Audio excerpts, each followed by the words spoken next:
Has fraud been committed by Stuart Garner of Norton Motorcycles? Catch you inside. RevelatorAlf. Hello, welcome to RevelatorAlf. Hope you're enjoying the channel and the series of videos. Please like, share, subscribe, leave those comments below. Check out the website RevelatorAlf.com. So in this video, I'm talking about Norton Motorcycles, which have gone into administration. We know that BDO LLP have taken over the company in many ways. Now, people have been asking me and sending in messages and saying, are BDO responsible for unearthing any fraud, and who is liable for that fraud, and why hasn't Stuart Garner, the company director, been caught up in this, and why isn't he being investigated, and why aren't any charges being brought against him? All very good questions. But as we know, let's get back to the company first of all. The company was incorporated in 2008 and it was on the 8th of October 2008, and it's on the 9th of October 2008 Stuart Garner was made the company director, or he made himself the company director. So we also know that on the 29th of January 2020, the company went into administration and BDO took over that case. And there are three practitioners involved in that. There are three people who are involved in this process. Now, we also know that from the 6th of February 2020, the registered offices or registered address of Norton Motorcycles changed. It has moved from, I'm reading this off Companies House website, so you can look at this yourself. It's moved from Donington Hall, Castle Donington, Derbyshire, where Norton Motorcycles are based, and it's moved to the BDO address in Birmingham, 2 Snow Hill, Birmingham. Now, this is sort of standard practice. They take over it, so they take over the running of the company in many ways. Now, people are asking, are they responsible for unearthing any fraud? Well, they're not. BDO as an administrator are purely there just to find an outcome that may be able to either save the company or liquidate the company. In other words, split it apart, sell off the assets, whatever it is.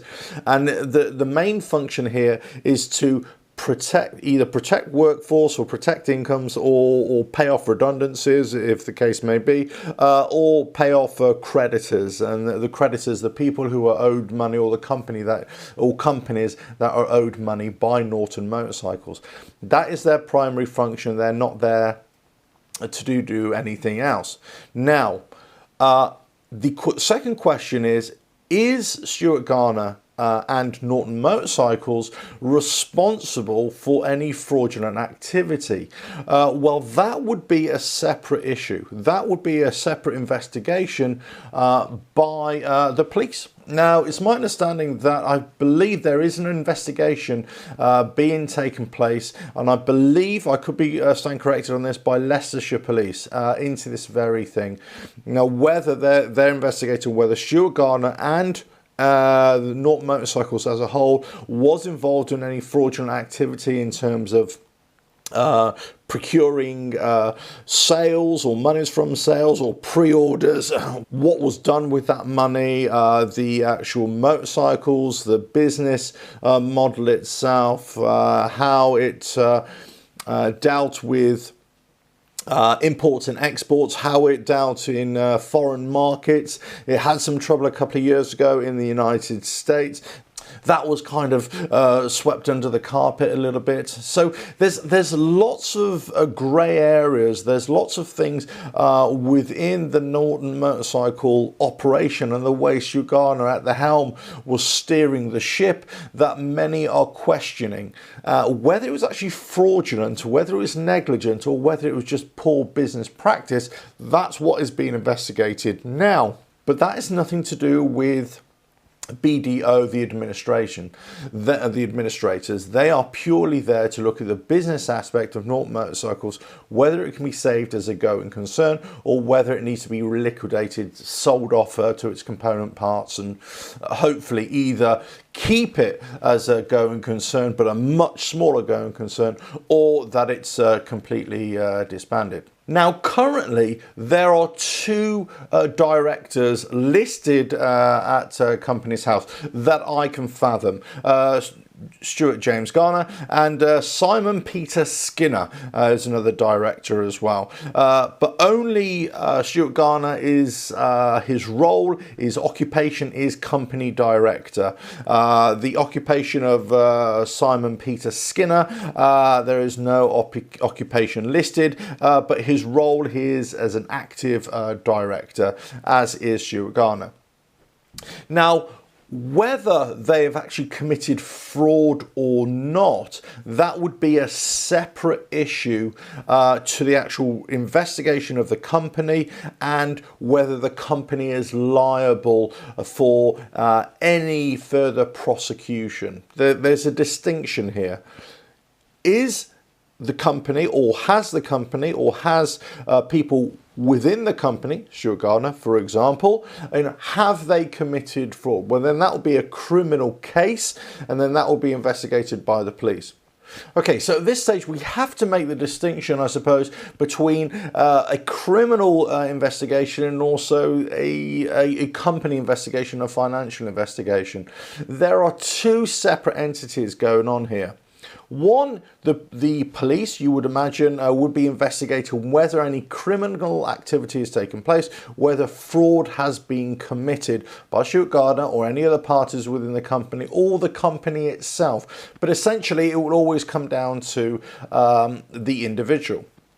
The second point is the company and or is the Stuart Garner liable, personally liable for any of the problems, any of the debts associated with the company, whether that was as a result of fraud or not.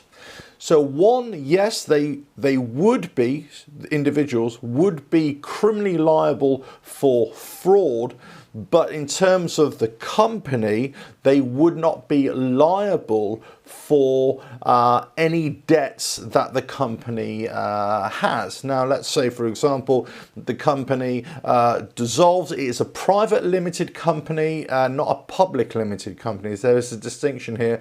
The shares are held within individuals within the group, not as in shares sold on the stock market. So there's a slight difference. But they are both incorporated companies. Now, the only way that Stuart Garner or any other director can be prosecuted in terms of the Companies House, in terms of legislation of how to run a company, is if they do not fulfill the requirements of their role as a director. And this is all related to filing their accounts properly, the management of the company itself. Now, could that be related to fraud as well? Yeah, well, yes, I'm sure there'll be some cross-fertilization there in terms of whether they've mismanaged their role, whether they have acted incorrectly, so on and so forth. But in terms of the actual debt of the company, no, that will be a separate issue. And that would stay within the company itself. The director would not be liable for the debts of the company, but they may be either criminally liable in terms of committing a fraud, or they might be liable, prosecuted for not running the company or properly, or not acting in their role properly. So that's the sort of slight distinction here. Now, whether they are liable, whether they have committed any fraud, that is yet to be seen, and whether the police will actually unearth anything is yet to be seen. Now, I wanted to bring you this video because many people are asking, well, what's going on with the company, with the administration? Are creditors going to be paid? But fundamentally, has any criminal activity taken place, and who is liable?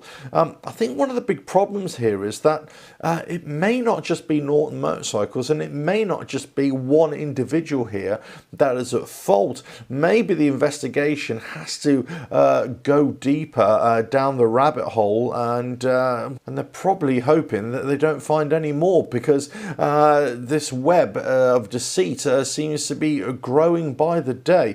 Now, whether there actually is anything going on, we don't know, and whether something criminal has taken place, we actually don't know. There's lots of supposition, there's lots of speculation, there's lots of people, let's say, different parties who may have something to say, may have an opinion, but until the investigation is thoroughly completed, until statements are actually made, until this administration process is completed, we will be none the wiser.